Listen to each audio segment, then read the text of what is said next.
2 jeunes filles jumelles ont disparu sans laisser de traces lors d'un innocent jeu de cache-cache à la lisière de la ferme familiale, ne laissant derrière elles que des recherches désespérées et un espoir qui s'amenuisait. Mais 2 mois plus tard, leur mère regarde sous une botte de foin dans leur vieille grange abandonnée, et ce qu'elle voit l'affiche d'horreur. Sophie Dubois était assise à la table de sa cuisine avec Claire Lefebvre, la conseillère en deuil des services communautaires de Lisieux, serrant une tasse de café au lait froid. Par la fenêtre, elle observait une équipe de la gendarmerie accompagnée de chiens effectuant une nouvelle fouille du champ de l'Est. Cela faisait exactement 2 mois que ces filles jumelles avaient disparu pendant un jeu de cache-cache. Les chiens avançaient méthodiquement à travers les broussailles, leurs maîtres les suivant de près, les visages de plus en plus sombres à mesure que les jours devenaient des semaines, et les semaines des mois. « Vous sentez-vous prête à reparler de ce qui s'est passé ce jour-là » demanda doucement Claire, suivant le regard de Sophie vers la fenêtre. Sa voix portait la douceur exercée de quelqu'un habitué à naviguer dans le traumatisme des autres. Sophie soupira, ses doigts se crispant autour de la tasse jusqu'à ce que ses jointures blanchissent. La céramique était fraîche contre sa peau, elle ne se souvenait plus de la dernière fois qu'elle avait fini une boisson chaude. « Nous en avons parlé tant de fois, » dit-elle, sa voix à peine plus qu'un murmure. Les filles jouaient à cache-cache pendant que j'étais en ville pour des livraisons. Nous leur avions toujours dit de rester dans le champ de l'Est, jamais près de la route. Claire hocha la tête, griffonnant quelque chose dans son carnet, le crissement du stylo sur le papier étrangement réconfortant dans la cuisine silencieuse.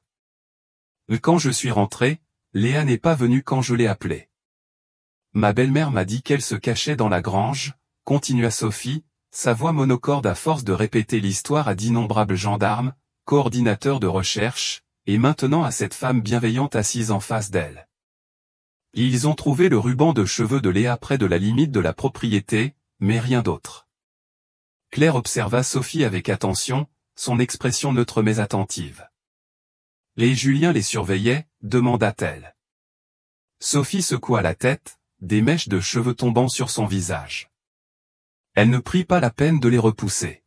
« Non, il avait ses propres livraisons ce jour-là à Vire » dit-elle, sa voix prenant la qualité mécanique d'un récit répété à l'infini. « Il avait arrangé pour que Marguerite, ma belle-mère, vienne les voir toutes les demi-heures. C'est elle qui m'a appelé quand elle n'a pas pu trouver Léa. » Le regard de Sophie dériva à nouveau vers la fenêtre, où l'équipe de recherche s'enfonçait maintenant plus profondément dans les bois. L'inspecteur Marc Dubois a suggéré ces séances, confessa-t-elle, se tournant pour faire face à Claire.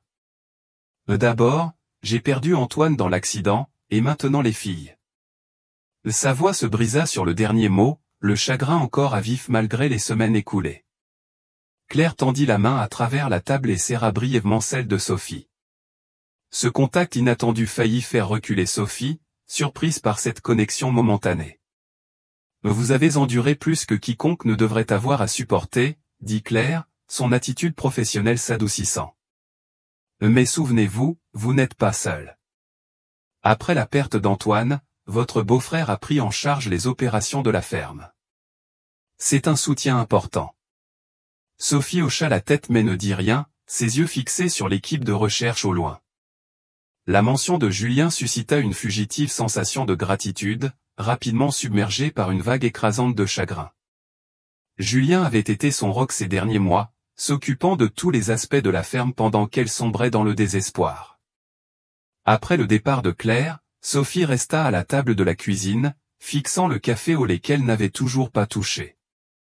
La maison craquait et se tassait autour d'elle, trop grande et trop silencieuse sans le rire des jumelles résonnant dans les pièces. Le bruit de pas dans le couloir l'arracha à ses pensées.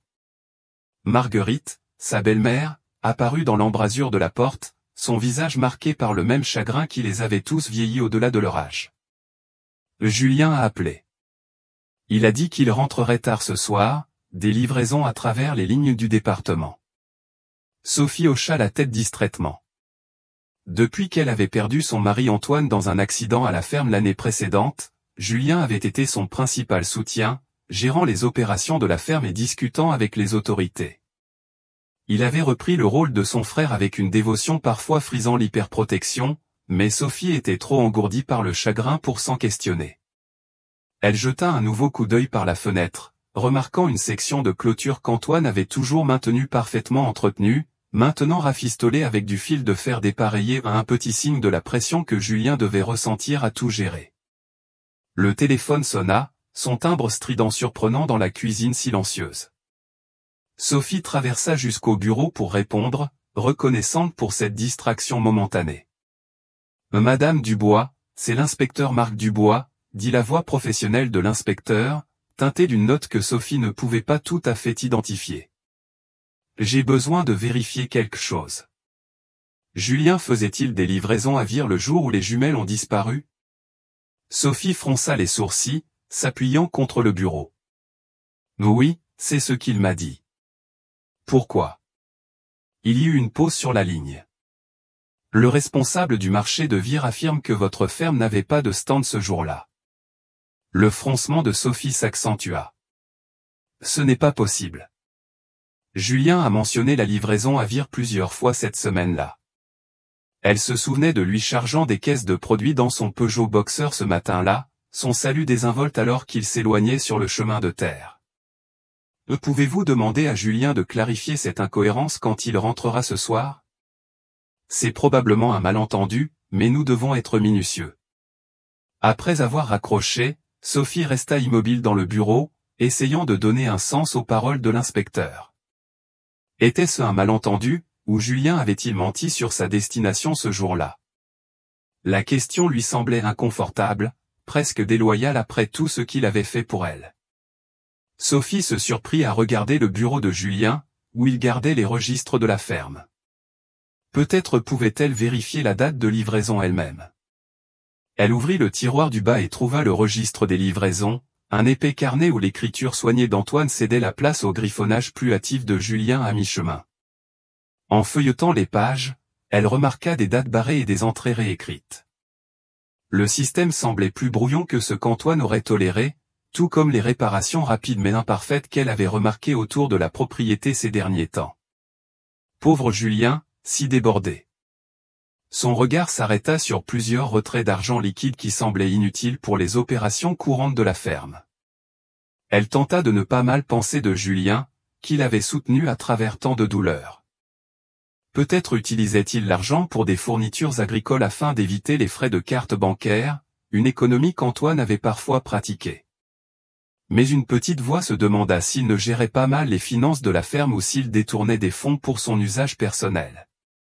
Elle referma le registre et le remit dans le tiroir, mal à l'aise mais réticente à s'attarder sur des soupçons qui semblaient trahir la seule personne qui l'avait soutenue à travers tout cela. Le téléphone fixe sonna à nouveau, sa sonnerie ancienne résonnant dans la maison silencieuse.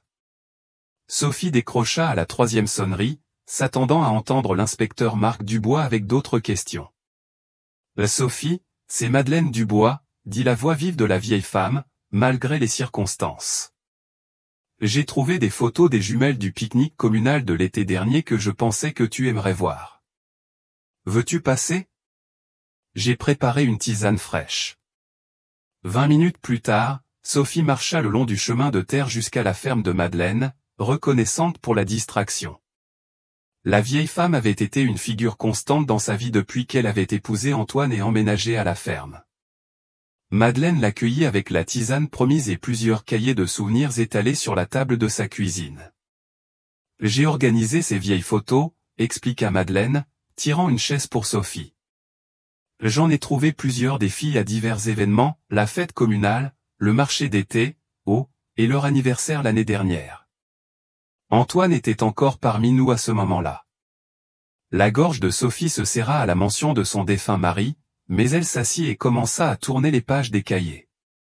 Chaque photo était comme un coup au cœur, Chloé et Léa soufflant leurs bougies, montant sur le tracteur Renault avec Antoine, jouant à chat dans le jardin de Madeleine, leurs tresses blondes identiques et leurs sourires assortis figés à jamais dans ces moments capturés.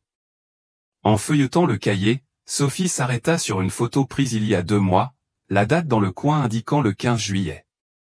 L'image était centrée sur la petite nièce de Madeleine faisant du vélo, mais en arrière-plan, Julien se tenait près de la grange, portant ce qui semblait être du bois et d'autres matériaux de construction.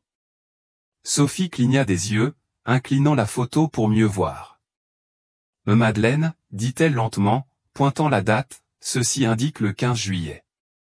Julien a dit à tout le monde qu'il était à une vente aux enchères de matériel à Caen ce jour-là. Une vente aux enchères de matériel à Caen ce jour-là. Madeleine ajusta ses lunettes, se penchant pour examiner la photo. Oh, je me souviens très bien de ce jour, c'était l'anniversaire de ma petite nièce. Elle tapota l'image de son doigt noueux. Votre Julien était très occupé, allant et venant avec son Peugeot Boxer à plusieurs reprises, transportant toutes sortes de fournitures. Sophie sentit sa poitrine se serrer. Êtes-vous sûr de la date? Julien a spécifiquement mentionné la vente aux enchères à Caen ce matin-là. Je m'en souviens parce qu'il m'a demandé de l'appeler si un acheteur passait pour le tracteur Renault. Il avait même laissé le catalogue de la vente sur le comptoir de la cuisine. Madeleine hocha la tête avec fermeté, son expression résolue. Je suis absolument certaine. Ma petite nièce a eu 12 ans le 15 juillet. Elle a reçu les patins à roulettes qu'elle voulait. Elle ajusta ses lunettes à nouveau, scrutant la photo. Cette photo a été prise cet après-midi-là, vers 16 heures. Elle se pencha en avant, baissant légèrement la voix comme pour partager une confidence. Antoine n'aurait jamais approuvé des travaux sans vous consulter d'abord. Il disait toujours qu'une ferme était un partenariat. Sophie fixa la photo, une sensation de froid se répandant dans sa poitrine. Quel genre de fourniture avez-vous vu? Du bois, principalement, quelques bâches en plastique et des boîtes de la quincaillerie, répondit Madeleine, observant Sophie avec attention, ses yeux bleus délavés pleins de perspicacité. Quelque chose ne va pas avec la grange? Sophie secoua lentement la tête. Julien n'a jamais mentionné de réparation ou de projet. Les yeux de Madeleine se plissèrent, sa bouche se pinçant en une ligne désapprobatrice. Antoine était toujours transparent sur les décisions de la ferme. Il ne faisait jamais d'achat important sans en discuter avec vous d'abord. La comparaison implicite flotta dans l'air entre elles. Sophie traça du bout du doigt le contour de Julien sur la photographie. Il était partiellement tourné, son visage de profil alors qu'il portait une longue planche de bois vers la grange. Que construisait-il ce jour-là, et pourquoi avait-il menti sur sa présence à la vente aux enchères? La disparition des jumelles avait déjà ébranlé sa foi en l'humanité jusqu'au plus profond d'elle-même. Maintenant, l'idée que Julien pourrait cacher des secrets sur les finances de la ferme lui retournait l'estomac. Merci pour les photos, Madeleine, dit finalement Sophie, refermant le cahier de souvenirs. Je dois rentrer, l'équipe de recherche pourrait avoir besoin de me parler. En retournant à la ferme de la vallée, l'esprit de Sophie s'égara vers le compte d'épargne qu'Antoine avait ouvert pour les études des jumelles. Elle avait remarqué que le solde était plus bas que prévu lorsqu'elle l'avait vérifié le mois dernier, mais elle avait attribué cela à des frais bancaires ou à un prélèvement automatique qu'elle avait oublié. Maintenant, elle n'en était plus si sûre. De retour chez elle, Sophie décida d'organiser les documents fiscaux de la ferme, espérant que cette tâche pourrait la distraire de ses pensées sur les jumelles. Julien gérait les finances depuis la mort d'Antoine, mais peut-être qu'en l'aidant avec la paperasse, elle pourrait alléger son fardeau. Elle récupéra le dossier à soufflet dans l'armoire à dossier du bureau et étala son contenu sur la table de la cuisine. En triant les relevés bancaires, elle s'arrêta sur plusieurs frais par carte bancaire qu'elle ne reconnaissait pas, des matériaux de construction de la quincaillerie Leclerc à Pont-l'Évêque, un système de ventilation de la coopérative agricole de Bayeux, et quelque chose listé comme des matériaux acoustiques provenant d'un détaillant spécialisé dont elle n'avait jamais entendu parler. Tous ces achats avaient été effectués dans les semaines précédant la disparition des jumelles. Son front se plissa de confusion. La ferme n'avait pas besoin d'insonorisation. Sophie fixa les reçus éparpillés sur la table de la cuisine. Étaient-ce des dépenses légitimes pour la ferme, ou Julien utilisait-il l'argent de la ferme pour des projets personnels?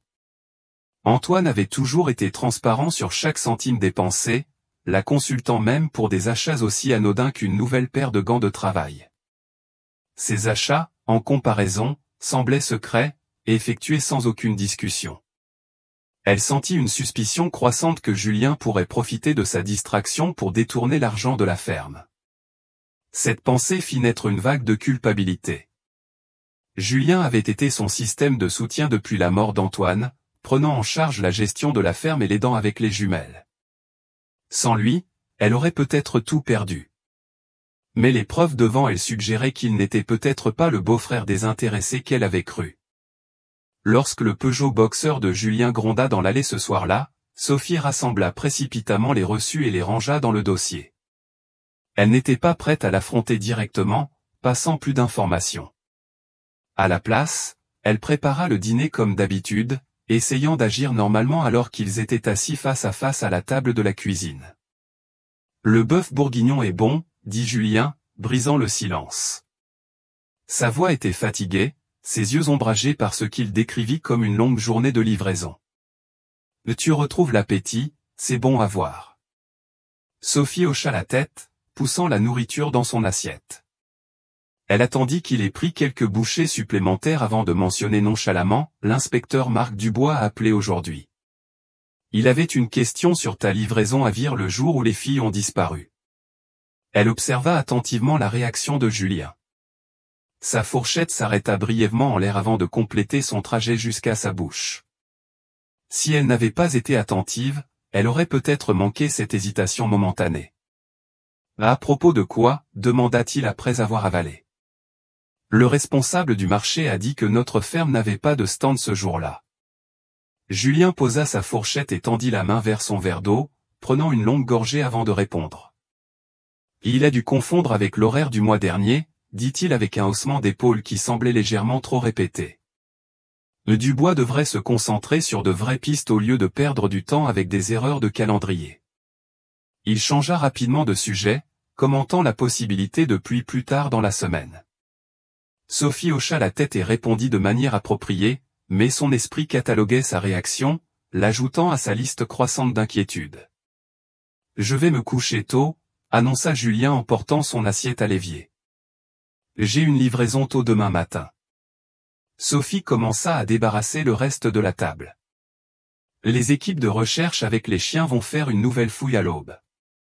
Quelque chose passa sur le visage de Julien, frustration, agacement, mais cela disparut si vite qu'elle pensa presque l'avoir imaginé.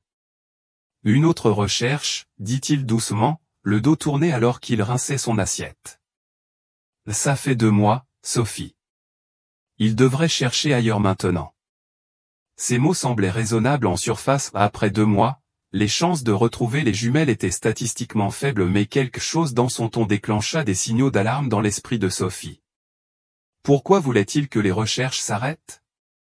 Incapable de dormir cette nuit-là, Sophie fixait le plafond, les incohérences de la journée tourbillonnant dans son esprit, les achats étranges, le mensonge de Julien sur la vente aux enchères, la livraison à Vire qui n'avait pas eu lieu. Chaque élément pouvait être insignifiant seul, mais ensemble, ils formaient un schéma qu'elle ne pouvait ignorer. Elle tourna la tête pour regarder l'horloge sur sa table de nuit, 23h40. La maison était silencieuse, sauf pour les craquements occasionnels de la vieille ferme qui s'installait. La chambre de Julien était au bout du couloir. Il s'était installé après la mort d'Antoine pour aider avec la ferme et était resté pour la soutenir après la disparition des jumelles. Maintenant, elle se demandait si sa présence continue avait un autre but. Alors que Sophie était allongée dans l'obscurité, le grondement soudain d'un moteur brisa le silence de la nuit. Elle se redressa, écoutant. Le son distinctif du Peugeot Boxer de Julien démarrant dehors lui envoya une décharge d'adrénaline dans le corps.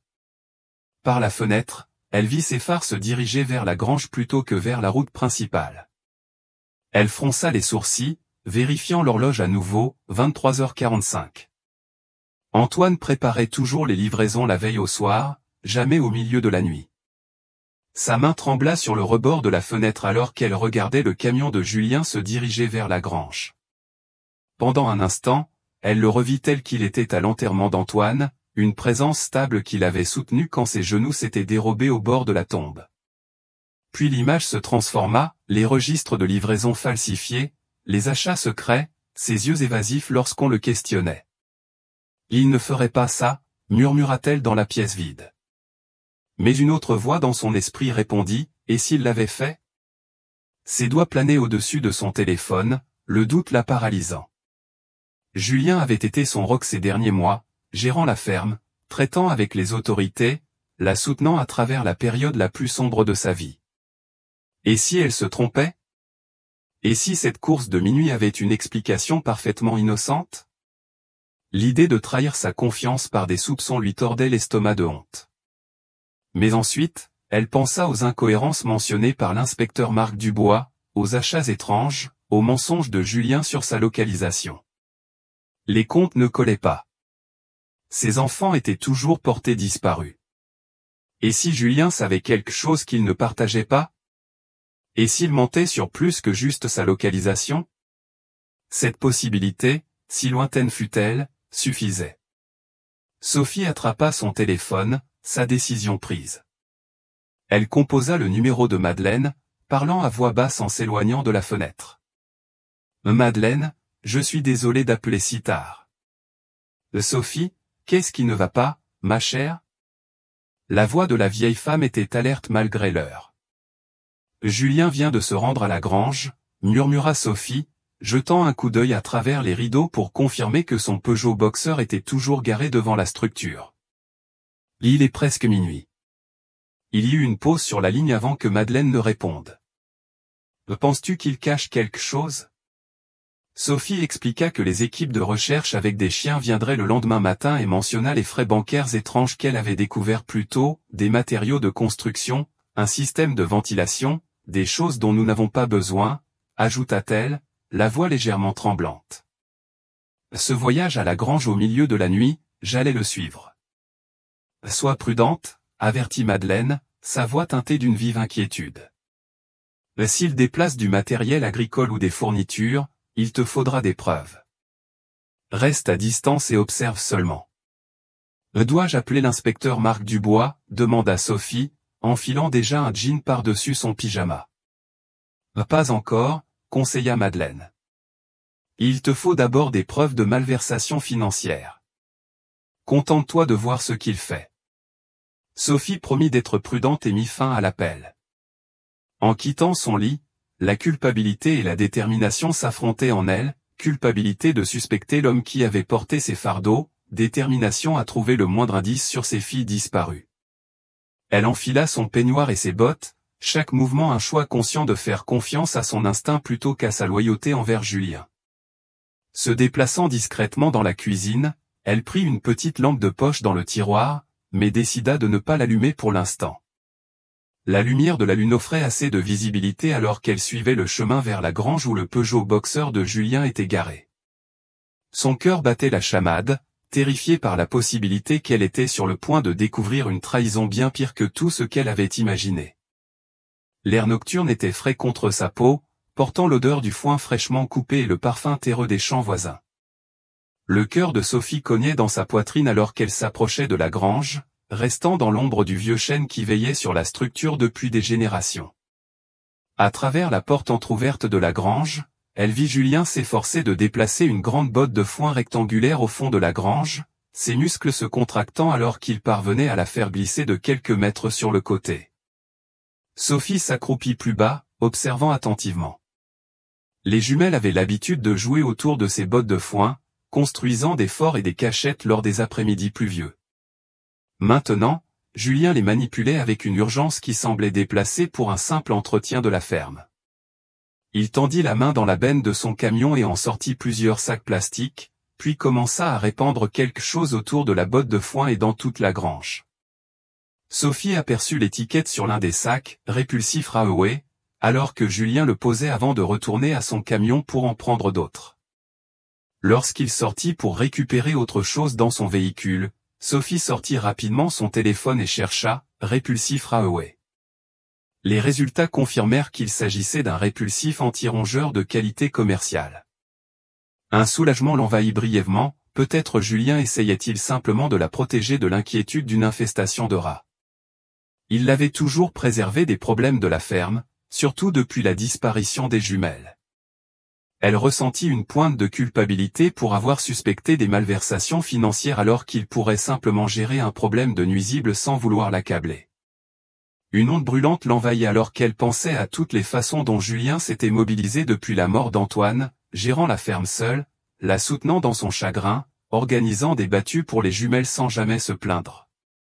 Comment pouvait-elle douter de ses intentions après tout ce qu'il avait sacrifié? Elle s'apprêtait à ranger son téléphone lorsqu'un commentaire attira son attention. Avertissement au maître chien, le répulsif Raoult affecte gravement les capacités de pistage des chiens de service et de recherche.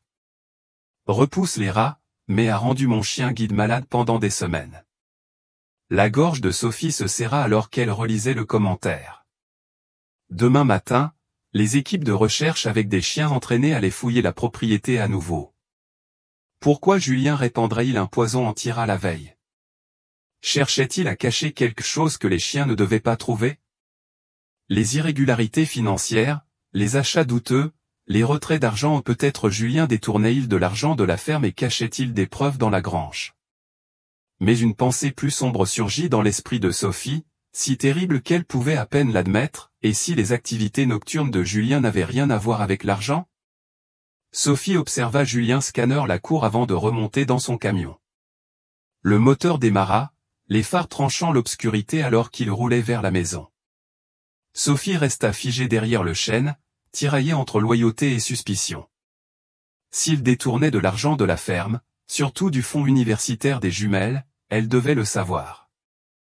Mais le nœud grandissant dans son estomac suggérait que quelque chose de bien pire pourrait être en jeu. Elle attendit que le camion de Julien disparaisse au tournant, puis se leva sur des jambes tremblantes. Prenant une profonde inspiration, Sophie avança, poussée par la responsabilité d'une mère de protéger ce qui restait de la sécurité de sa famille. Avec des doigts tremblants, elle alluma sa petite lampe de poche et entra dans la grange, déterminée à découvrir ce que Julien essayait de cacher. La grange semblait différente la nuit, emplie d'ombres menaçantes qui s'étendaient sur le plancher de bois usé. Sophie se dirigea prudemment vers le coin arrière où elle avait vu Julien travailler plus tôt. L'odeur était accablante, une forte odeur chimique du répulsif Raoult que Julien avait soigneusement répandu dans la zone, se mêlant à l'odeur familière du foin et à la note moisie du bois vieux de décennies. Sophie couvrit son nez avec sa manche, ses yeux larmoyant légèrement à cause de l'arôme puissant. En approchant de la zone suspecte, elle balaya l'espace avec le faisceau de sa lampe, remarquant que les bottes de foin étaient empilées trop soigneusement, trop délibérément, formant un rectangle parfait sur une section du plancher qui semblait légèrement décolorée par rapport aux planches environnantes. Sophie suivit le motif des granulés de répulsif Raoult avec sa lampe, notant que la zone environnante était généreusement couverte de la substance sombre, créant un motif distinct qui semblait conçu pour détourner l'attention de ces bottes particulières.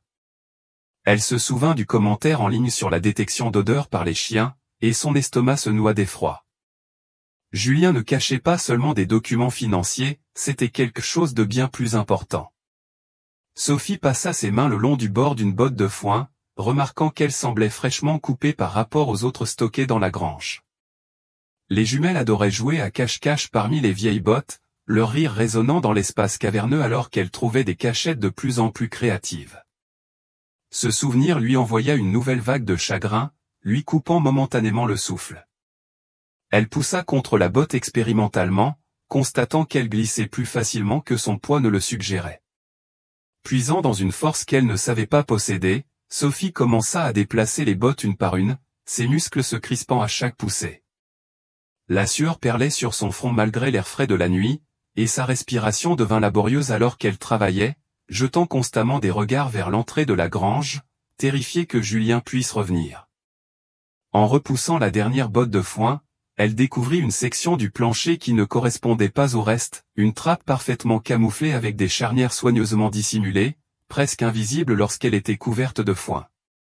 Le bois était plus récent, teinté pour correspondre aux planches environnantes, mais le motif des grains ne s'alignait pas avec les planches centenaires autour. Ses mains tremblaient alors qu'elle trouvait le bord caché et tirait, son cœur battant si fort qu'elle craignait qu'il n'alerte Julien jusqu'à la maison. La trappe était lourde mais s'ouvrit sur des charnières silencieuses, révélant une échelle descendant dans l'obscurité. C'était pour cela que les matériaux de construction avaient été achetés, réalisa-t-elle avec une horreur croissante pas pour un détournement de fonds, mais pour quelque chose de bien pire. Sophie dirigea le faisceau de sa lampe dans l'ouverture, illuminant des murs de béton recouverts des matériaux d'insonorisation mentionnés sur les relevés de cartes bancaires. Le faisceau explora plus loin l'espace, révélant un petit lit de camp dans un coin, une lampe à piler des livres soigneusement empilés à côté d'une literie improvisée. Puis, le faisceau trouva deux visages pâles qui la regardaient, les yeux écarquillés d'incrédulité, ses filles jumelles, plus minces et échevelées, mais indéniablement vivantes. Sophie tomba à genoux, la lampe de poche tombant bruyamment sur le sol à côté d'elle alors qu'elle fixait la pièce secrète. Son esprit ne pouvait pas traiter ce que ses yeux voyaient, ses filles disparues, ici tout ce temps, cachées sous leur propre grange. Pendant un instant, le monde sembla cesser de tourner, la réalité suspendue alors qu'elle regardait les visages qu'elle pensait ne plus jamais revoir. « Chloé, Léa » murmura-t-elle, sa voix se brisant sur leur nom, craignant que parler trop fort ne brise ce moment impossible et ne révèle qu'il ne s'agissait que d'un rêve désespéré. Les jumelles levèrent les yeux vers elle, leurs expressions reflétant son propre incrédulité, leurs visages illuminés par le faisceau de la lampe tombée. Elles étaient vivantes. Elles étaient là. Et Julien, l'homme en qui elle avait tout confié, les avait gardées prisonnières sous ses pieds pendant 2 mois pendant qu'elle les pleurait comme mortes. « Maman » murmura Chloé, protégeant ses yeux du faisceau direct de la lampe, sa voix rauque comme par manque d'usage. Elle semblait plus mince que dans les souvenirs de Sophie, ses joues autrefois rondes creusées, ses cheveux blonds emmêlés et ternes. « Vas-tu mieux maintenant ?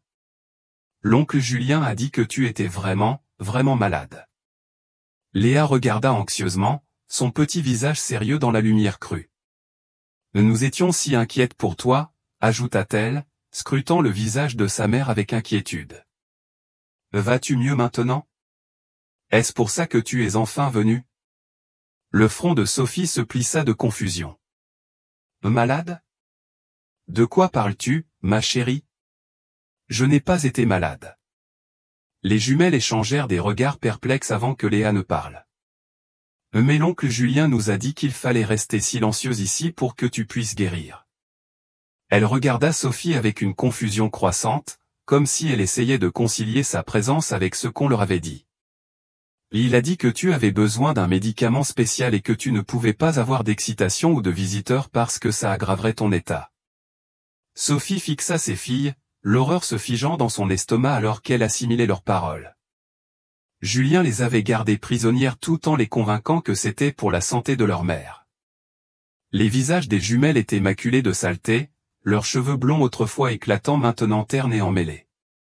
Elle remarqua une petite lampe à piles dans le coin, plusieurs livres soigneusement empilés à côté du lit de camp, et des restes de nourriture sur des assiettes en papier.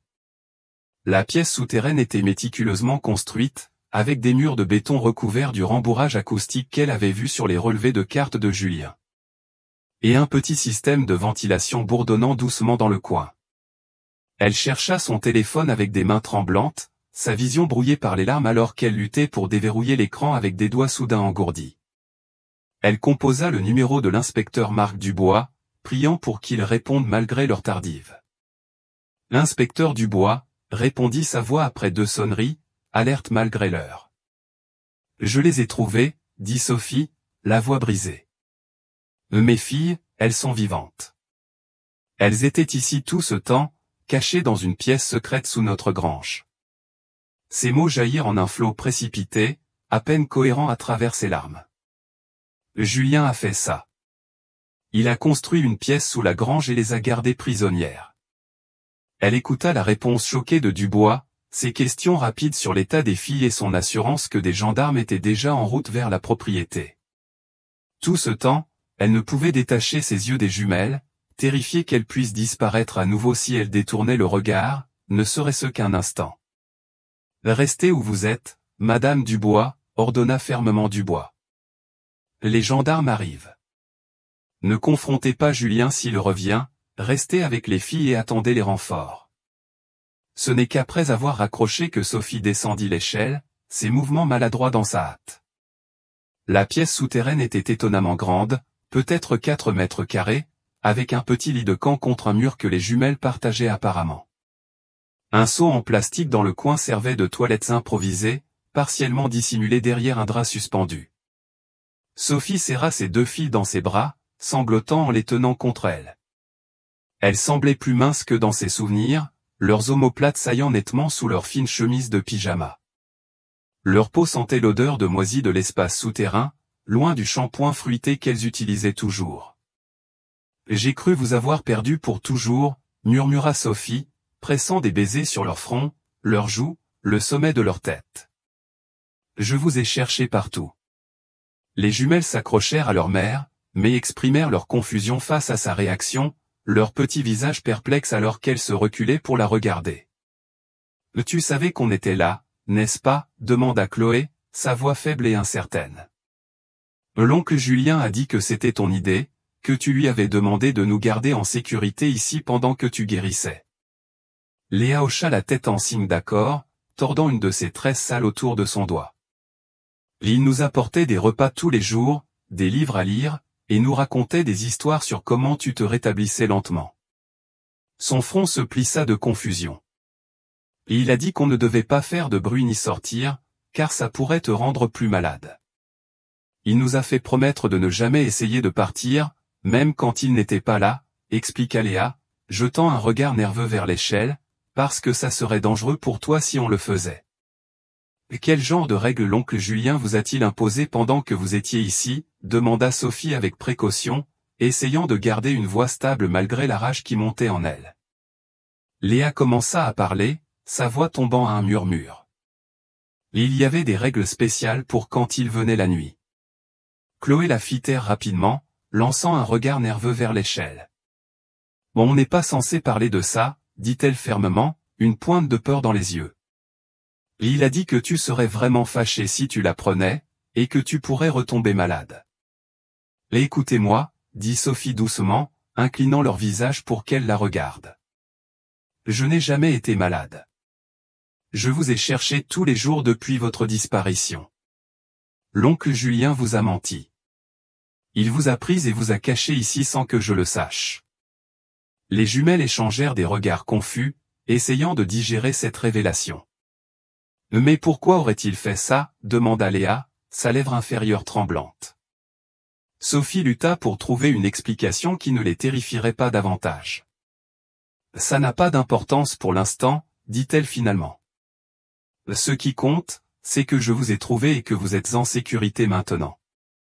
Les gendarmes arrivent, et ils vont nous aider. » Elle serra ses filles contre elle, les berçant doucement comme lorsqu'elles étaient bébés. Alors qu'elles se blottissaient contre elle, la petite voix de Léa brisa le silence. « Maman, es-tu fâchée contre nous d'avoir suivi les règles nocturnes de l'oncle Julien ?» Sa voix tremblait d'anxiété. Il a dit qu'il était important qu'on fasse exactement ce qu'il disait quand il venait après la tombée de la nuit. Chloé donna un rapide coup de coude à sa sœur, ses yeux écarquillés en signe d'avertissement. Chut.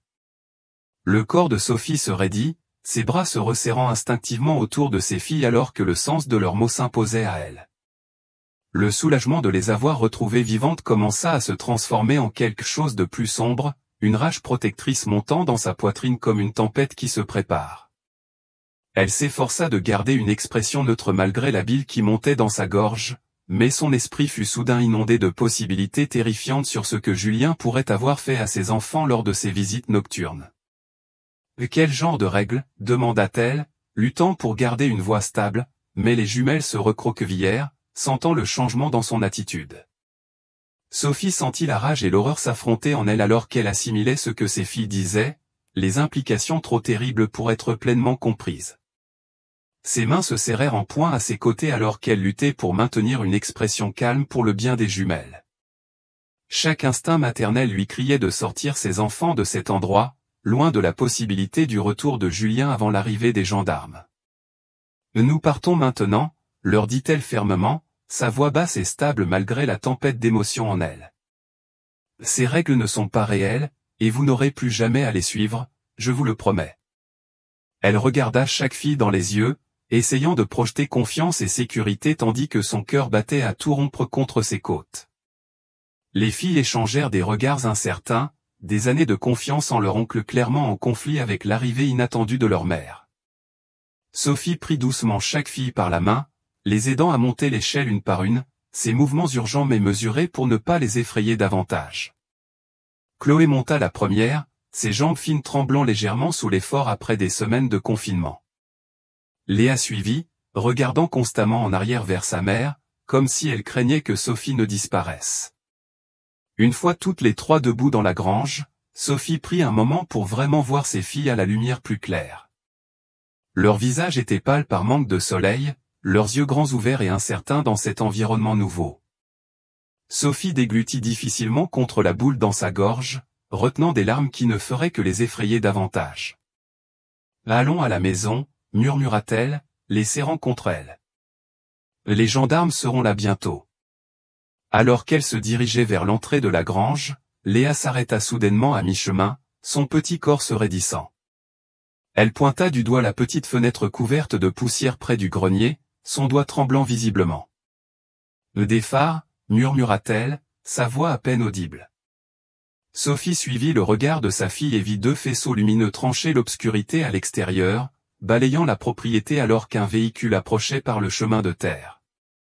Le grondement familier du moteur du Peugeot Boxer de Julien lui glaça le sang. « L'oncle Julien revient parfois au milieu de la nuit », murmura Léa, sa voix tremblante de peur. « Il vérifie si nous sommes là quand il n'arrive pas à dormir. » L'esprit de Sophie s'emballa, calculant les secondes avant que Julien n'atteigne la grange. Elle fit rapidement passer les jumelles derrière les bottes de foin restantes, leur ordonnant de rester silencieuses et immobiles quoi qu'il arrive. Elle se positionna près de l'entrée, son cœur battant à ses oreilles alors qu'elle saisissait une fourche accrochée au mur, ses dents métalliques luisant faiblement à la lumière de la lune filtrée par les fenêtres de la grange. « Quoi qu'il arrive, ne sortez pas tant que je ne vous dis pas que c'est sûr », leur ordonna-t-elle, sa voix à peine plus qu'un murmure.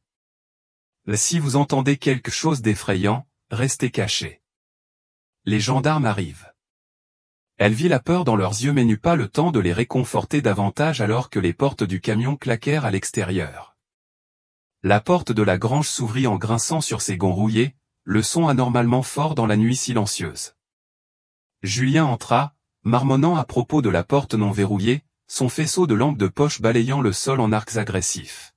« Je pensais avoir fermé ça », dit-il à voix basse, sa voix tendue par la suspicion. Sophie se pressa contre le mur, cachée dans l'ombre alors que le faisceau de Julien s'arrêta sur la section du plancher où les bottes de foin avaient été déplacées, révélant la trappe ouverte. Sa posture changea instantanément, une tension visible dans chaque ligne de son corps. « Les filles » appela-t-il en bas, sa voix d'abord douce, persuasive. « Vous vous cachez de moi. » Comme aucune réponse ne venait, son ton se durcit, une pointe de colère s'insinuant. « Je vous ai dit ce qui arrive quand vous enfreignez les règles. » Le faisceau de la lampe de poche balaya l'intérieur de la grange, cherchant, alors que Julien se dirigeait vers la trappe ouverte. Sophie l'observa descendre l'échelle, sa prise se resserrant sur la fourche alors qu'elle l'entendait se déplacer dans la pièce souterraine, ses pas devenant plus frénétiques, accompagnés de marmonnements de plus en plus agités. Lorsqu'il remonta l'échelle et émergea rapidement, ses mouvements maintenant frénétiques, il aperçut Sophie debout près de l'entrée, la fourche serrée fermement dans ses mains. Derrière elle, partiellement visible derrière une botte de foin, les jumelles étaient blotties l'une contre l'autre, leurs yeux écarquillés de peur. L'expression de Julien passa par le choc, puis la colère, puis une rage possessive terrible qui transforma ses traits familiers en quelque chose de monstrueux. « Tu as tout gâché », dit-il, sa voix à peine plus qu'un murmure mais empreinte d'une telle menace que Sophie sentit les poils se dresser sur sa nuque. « J'ai été si patient. Je leur ai construit un endroit sûr, je les ai protégés de tout. » Ses yeux passaient entre Sophie et les jumelles, une calculatrice derrière eux qui envoya une nouvelle vague de peur à travers elle. Sophie leva la fourche en défense alors que Julien se précipita sur elle avec une vitesse inattendue, faisant tomber l'arme improvisée de ses mains et l'envoyant claquer sur le plancher de bois. Elle entendit l'une des jumelles crier de terreur alors qu'elle trébuchait en arrière, essayant désespérément de rester entre Julien et ses filles. Julien plaqua Sophie au sol avec une force inattendue, son poids immobilisant ses bras alors que des années de travail à la ferme lui donnaient un avantage physique. Son visage planait à quelques centimètres du sien, des postillons volant alors qu'il délirait sur sa vision de leur avenir. Ses yeux étaient sauvages, les pupilles dilatées dans la faible lumière, une intensité fiévreuse dans son regard que Sophie n'avait jamais vue auparavant. « Nous aurions pu être une famille », siffla-t-il, sa voix dégoulinant d'une conviction dérangée qui la glaça jusqu'au cœur. Je les ai élevés correctement, je leur ai appris à m'aimer. Sais-tu à quel point j'ai été patient avec toi, attendant que tu vois ce que nous pourrions avoir ensemble. Sophie vit les jumelles jeter un coup d'œil depuis derrière la botte de foin.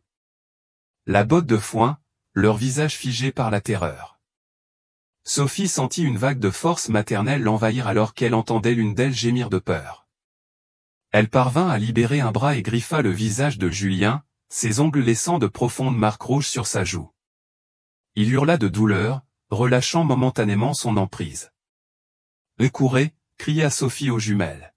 « Courez chez Madeleine maintenant !» Les filles hésitèrent, déchirées entre obéir à leur mère et leur peur de désobéir aux règles de Julien. Sophie saisit l'opportunité de la distraction de Julien pour rouler loin de lui, se relevant précipitamment tout en cherchant désespérément une arme. Sa main se referma sur le manche en bois d'une pelle appuyée contre une poutre de soutien. « Allez-y !» cria-t-elle à nouveau, et cette fois, les jumelles se précipitèrent vers la porte de la grange, leurs pieds nus claquant contre les planches de bois. Julien se releva en titubant, du sang coulant sur sa joue de la griffure de Sophie. Ses yeux suivirent les filles en fuite, et il fit un pas pour les suivre, mais Sophie se plaça sur son chemin, balançant la pelle de toutes ses forces. Avec un cri guttural chargé de mois de chagrin et de rage, elle le frappa à l'épaule.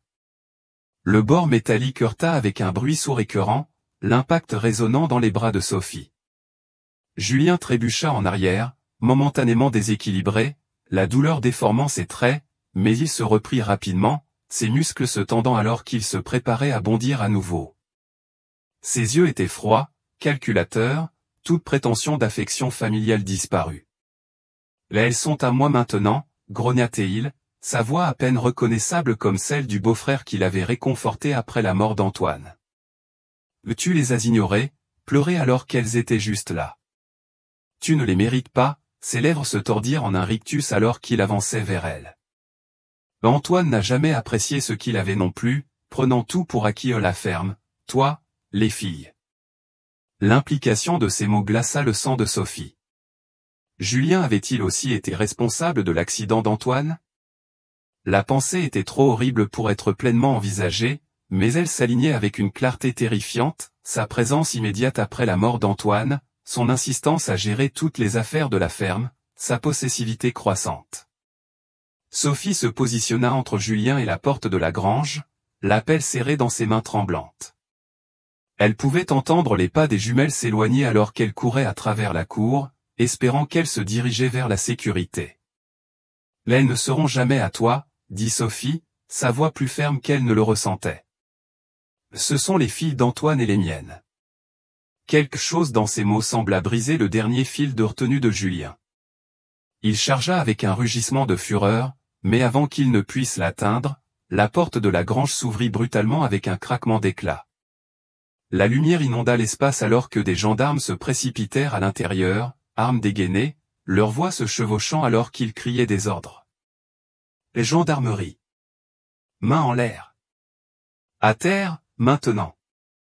L'inspecteur Marc Dubois menait le groupe, son arme de service pointée sur Julien, les faisceaux des lampes de poche tranchant l'air poussiéreux, illuminant la scène dans des détails crus.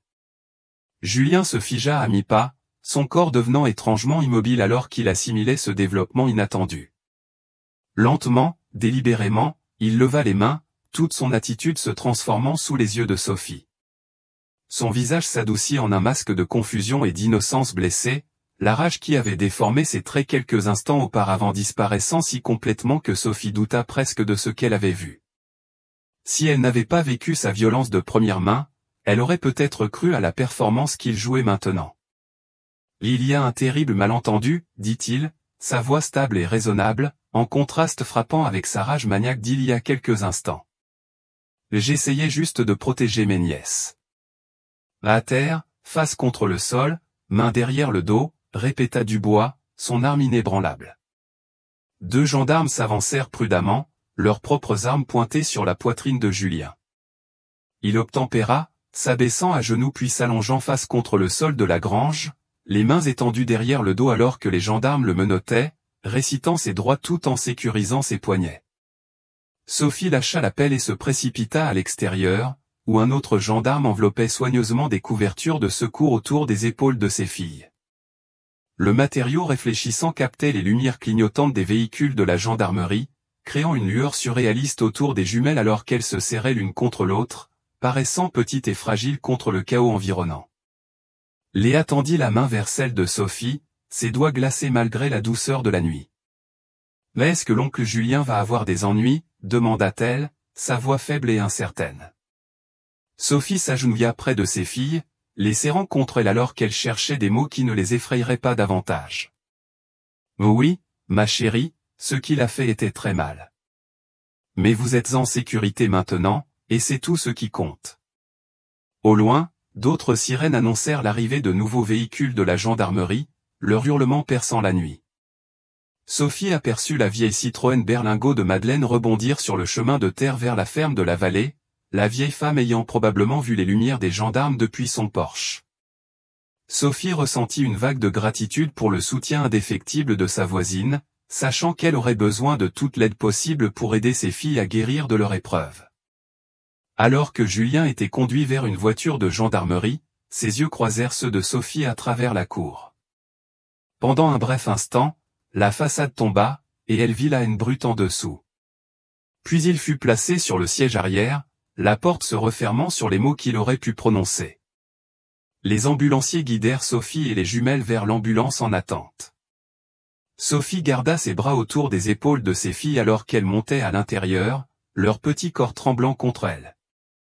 Le véhicule s'éloigna de la ferme, les lumières rouges et bleues se reflétant sur les murs usés de la grange alors qu'il disparaissait dans la longue allée dans la nuit. Pendant le trajet vers l'hôpital, les jumelles se blottirent près de Sophie sur la civière étroite, leurs yeux écarquillés alors qu'elles découvraient l'équipement inconnu qui les entourait. Léa leva les yeux vers sa mère, sa voix à peine audible par-dessus le moteur de l'ambulance. « Mais est-ce que l'oncle Julien va être fâché contre nous ?» demanda-t-elle, la peur évidente dans chaque syllabe. Sophie écarta une mèche de cheveux du front de sa fille, luttant pour trouver des mots qui n'ajouteraient pas à leur confusion. « Non, ma chérie, » murmura-t-elle, essayant de garder une voix stable.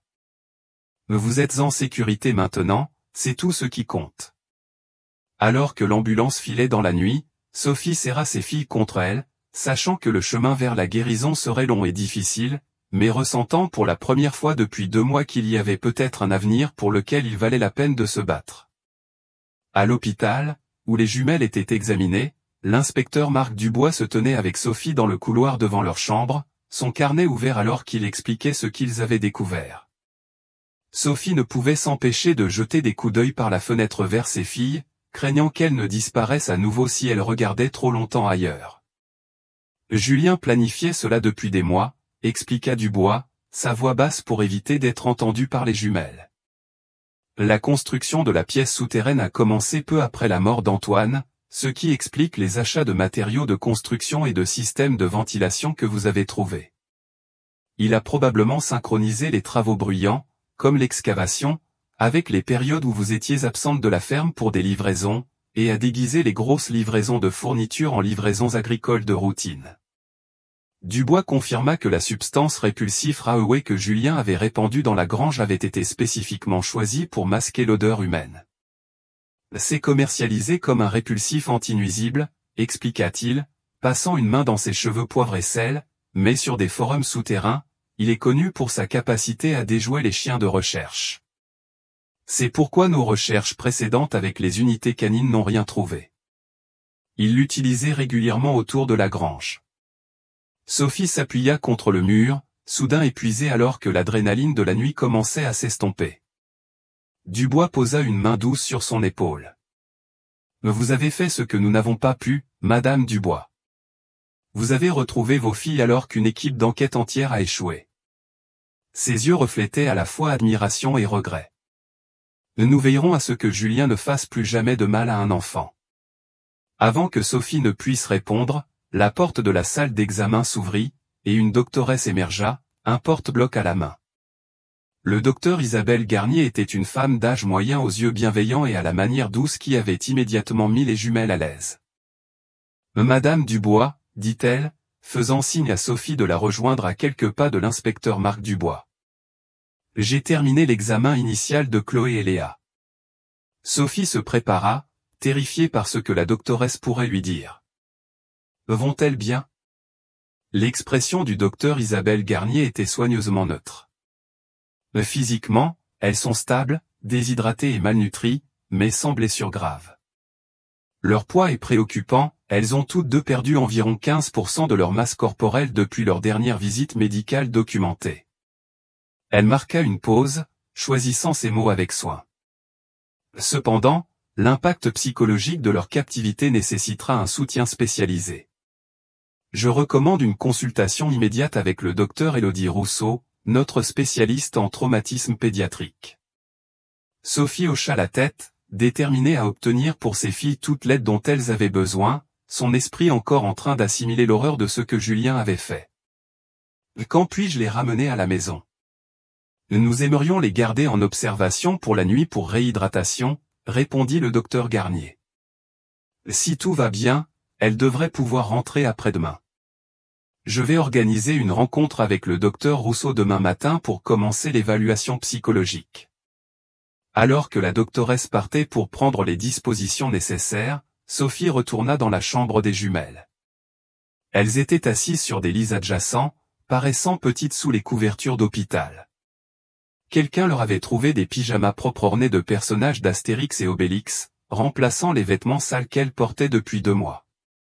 Sophie passa la nuit dans un fauteuil entre leurs lits, somnolent par intermittence, sursautant à chaque petit bruit et mouvement. Malgré les assurances de la doctoresse, elle ne pouvait se résoudre à dormir correctement, craignant que ses filles ne disparaissent à nouveau si elle fermait les yeux trop longtemps. La nuit passa lentement, ponctuée par les vérifications silencieuses des infirmières et les doux bips des moniteurs dans le couloir de l'hôpital. Madeleine Dubois arriva à l'hôpital juste après l'aube, les yeux rougis par des larmes de joie. Elle se précipita vers Sophie et l'enlaça étroitement, ses bras frêles étonnamment forts. « Si tu ne m'avais pas appelé cette nuit-là et n'avais pas eu le courage d'enquêter, » murmura-t-elle, serrant les mains de Sophie dans les siennes, marquées par le temps. Sophie serra en retour, reconnaissante pour le soutien indéfectible de la vieille femme. Madeleine avait été celle qui l'avait poussée à faire confiance à son instinct, malgré la douleur que la vérité pourrait apporter. Sans cette impulsion, Sophie aurait peut-être écarté ses soupçons, croyant les mensonges de Julien pendant Dieu sait combien de temps encore. Tout au long de la matinée, d'autres visiteurs arrivèrent. Les beaux-parents de Sophie se tenaient près de la porte, leur visage marqué par la culpabilité de n'avoir jamais suspecté le monstre vivant sous leur propre toit. Les parents d'Antoine avaient toujours considéré Julien comme le frère moins responsable, concentrant leur attention et leurs attentes sur Antoine. Maintenant, ils se demandaient si cette dynamique de toute une vie avait nourri un ressentiment qui s'était finalement transformé en quelque chose de beaucoup plus sombre.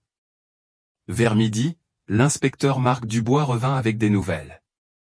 Julien était en garde à vue, le cautionnement refusé en raison du risque de fuite et de la gravité des accusations.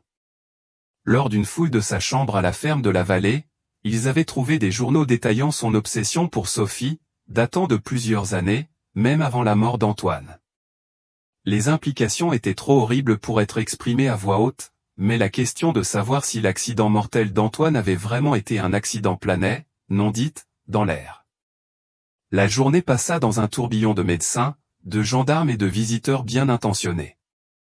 Le docteur Élodie Rousseau, la spécialiste en traumatisme pédiatrique, effectua une première évaluation douce avec les jumelles en milieu de matinée. Son approche bienveillante et mesurée aida les filles à s'ouvrir juste assez pour qu'elles recommandent une thérapie continue, tout en rassurant Sophie sur la remarquable résilience des enfants avec un soutien approprié. Sophie quittait à peine le chevet des jumelles après la séance, chaque séparation, même pour aller aux toilettes, la remplissant d'une panique irrationnelle qu'elle pourrait disparaître à nouveau. Madeleine resta présente tout au long, éloignant les visiteurs lorsque les jumelles commençaient à sembler dépassées, apportant à Sophie de la nourriture qu'elle touchait à peine et faisant l'intermédiaire avec le personnel hospitalier lorsque nécessaire. À l'approche du soir, le flot de visiteurs s'arrêta enfin. Les jumelles, épuisées par les événements de la journée et les examens médicaux, s'endormirent, leurs petites mains entrelacées même dans le sommeil, comme si elles craignaient d'être à nouveau séparées. « Tu devrais te reposer aussi », dit doucement Madeleine depuis l'embrasure de la porte, revenant tout juste de la cafétéria avec 2 tasses de tisane. « Je veillerai sur elle un moment. » Sophie hocha la tête mais ne bougea pas de son fauteuil. « Je ne peux pas les laisser, » murmura-t-elle. « Pas encore. » Alors que la dernière lumière du jour baignait la pièce d'une douce lueur, Sophie lissa doucement les cheveux de Chloé et se permit de ressentir quelque chose qu'elle pensait avoir perdu à jamais, l'espoir. Le chemin à venir serait difficile. Il y aurait des enquêtes, un procès et des années de thérapie. Les jumelles auraient besoin d'un soutien spécialisé pour surmonter leur traumatisme, et Sophie elle-même aurait besoin d'aide pour les guider à travers cela. Mais elles étaient vivantes. Ce fait impossible ne s'était toujours pas complètement inscrit après 2 mois de chagrin, de recherche et de désespoir. Ces filles respiraient, dormaient, vivaient. Elles rentreraient à la maison demain pour commencer le long processus de guérison et de reconstruction.